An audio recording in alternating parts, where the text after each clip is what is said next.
बिस्मिल्लाहिर्रहमानिर्रहीम। अस्सलाम वालेकुम नाज़रीन, मैं हूँ आपकी मेज़बान मुक़द्दस ख़ान और आप देख रहे हैं DTH न्यूज़।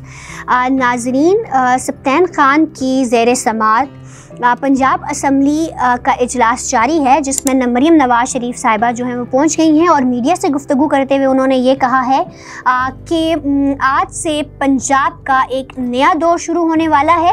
और अगर हम मरीम नवाज़ की बात कर लें तो मरीम नवाज़ की पार्लियामेंट्री सियासत का आगाज़ जो है वो आज होगा, पंजाब असम्बली से होगा।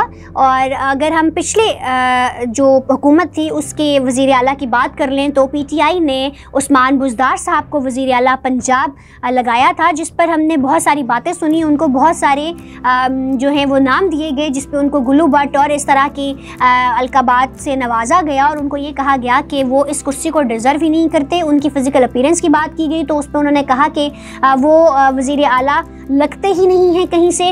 और जब उनके काम की बात की गई तो उन्होंने कहा, उन सब ने, उस टाइम के जितने भी लोग थे, उन्होंने ये कहा कि इन्होंने उस तरह कोई काम ही नहीं किया जिस तरह वज़ीर आला को काम करना चाहिए।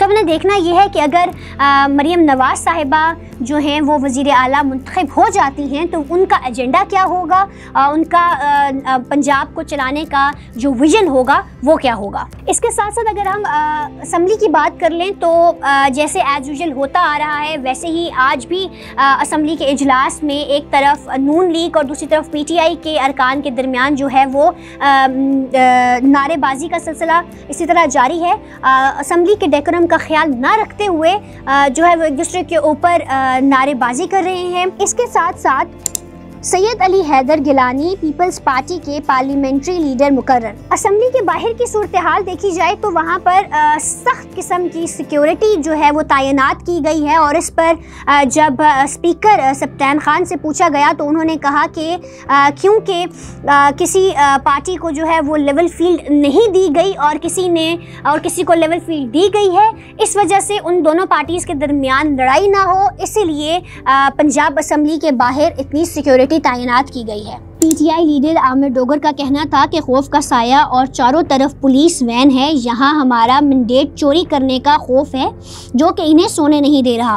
और ये भी कहना था कि हमारे नामजद वज़ीर आला मियां ने जमानत करा ली है, वो असम्बली में मौजूद होंगे। जबकि मियां के वकील ने कहा है कि उनको जो है वो ज़मानत मिल चुकी थी, इसके बावजूद भी उनको असम्बली में जाने से रोका गया है और पंजाब पुलिस की तरफ से उनको गिरफ्तार करने की कोशिश की गई है। जी नाजरीन, इजलास अभी जारी है और इजलास के एंड पे हमने देखना ये है कि कौन वज़ीर आला की कुर्सी पर बैठेगा। अभी तक तो ये दिखाई दे रहा है कि मरीम नवाज़ जो हैं वो वज़ीर आला की कुर्सी पर बैठेंगी।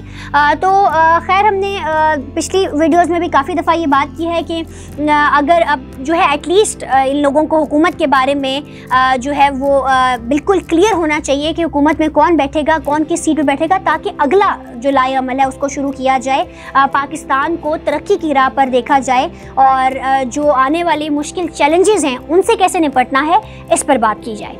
अब होगी आपकी बात सिर्फ DTH न्यूज़ पर।